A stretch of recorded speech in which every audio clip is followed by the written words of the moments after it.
Hello, my fellow emergency managers.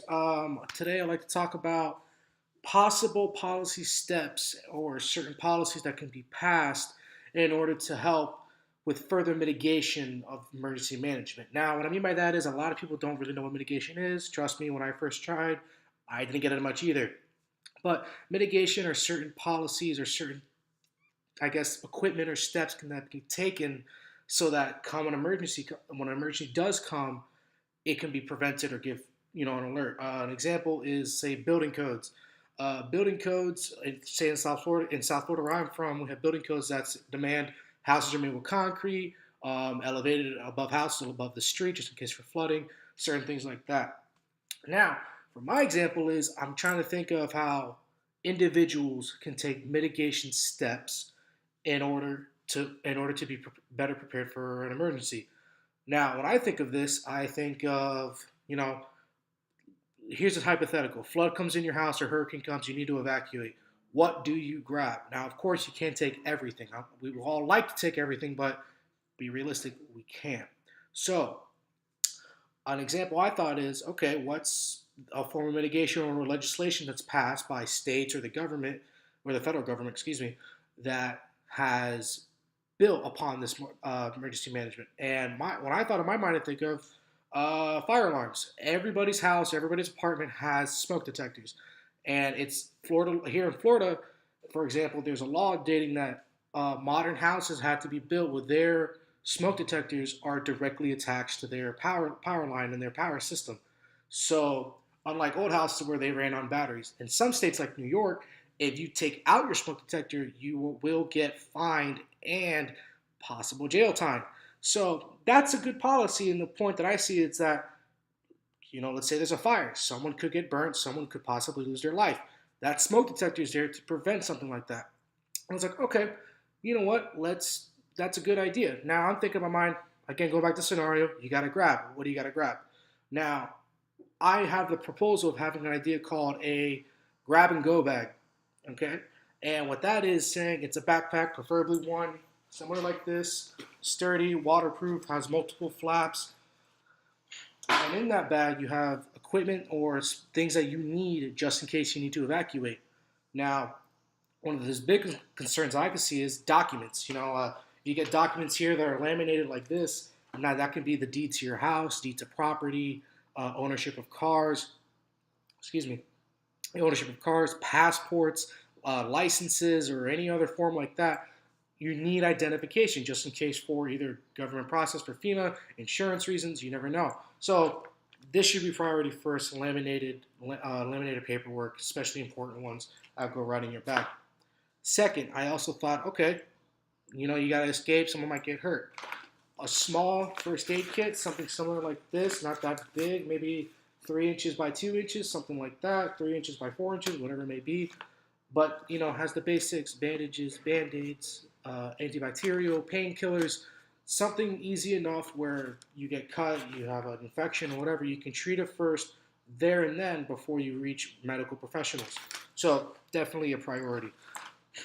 Second thing too, tools. I know you're not going to carry a whole toolkit in your backpack on your back. That's just ridiculous. So something simple like this, like a multi-tool.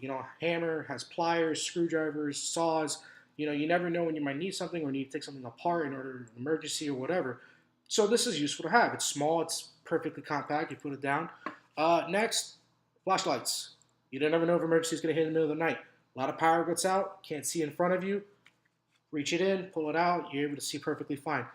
Waterproof, preferably, metal too, and run on simple AA batteries. And speaking of batteries, case of batteries. Never hurt to have a case of batteries. These could save your life, you never know. So definitely a case of batteries like this. Um, of course, another thing too, people say box of matches. I always thought matches, since they were in a wooden case, would get destroyed easy because they're not waterproof. So a lighter, make sure it's filled, enough butane in it. You need to light a fire for say smoke, signal, warmth, whatever it may be. This is definite in the bag. Um, and then another purpose is too is say a pocket knife just in case you need to cut something or you need to cut yourself loose or maybe you're outside for a while and you need to, you got to eat something, use a pocket knife for that purpose. Another thing too, usually I would wear a poncho, but let's say I'm wearing a poncho, but I also need something else just in case I find someone else that needs help or whatever. Extra ponchos and an umbrella. This would fit easily in the bag. All these items will fit perfectly in the bag. Now, that's items I can find around my apartment, and of course, I don't have my documentation here, but other equipment could be used too. You never know. Definitely, you can extend upon the medical kit um, things. This is a simple medical kit. I don't have anything else there. Some may go the extra mile. Who knows? You could put a flare gun in there too, just to signal for rescue if you do need to be rescued, just in case an emergency happens. Like, uh, say again, your house gets flooded, you're on the rooftop, you need a signal helicopter.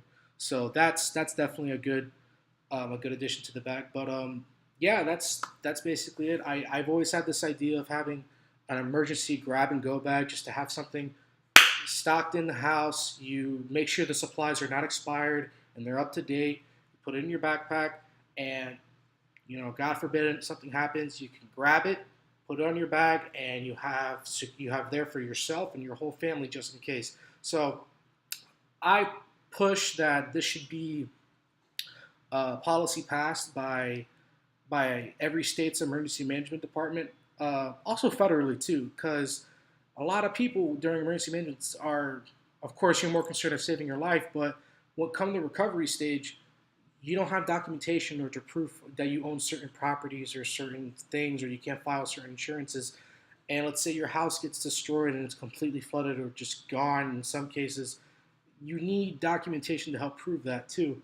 So definitely, I think this should be passed by some state and local and federal government, because emergencies are always local. They always got to start from the bottom up. First, when an emergency happens, it's you and your family first locally, and then it moves up federally. It's a bottom up when it comes to emergency management. So definitely, emergencies are always local. A backpack like this can be the difference between life and death, and also the difference between prospering during recovery or not prospering during recovery. So I want to tell you guys, thank you very much for listening to my proposal. But I think this is a very doable proposal, and I honestly can't see any negative part that could come from it. So yeah, again, thank you very much, guys, and I hope you all have a wonderful night, and you know, keep managing. Thank you.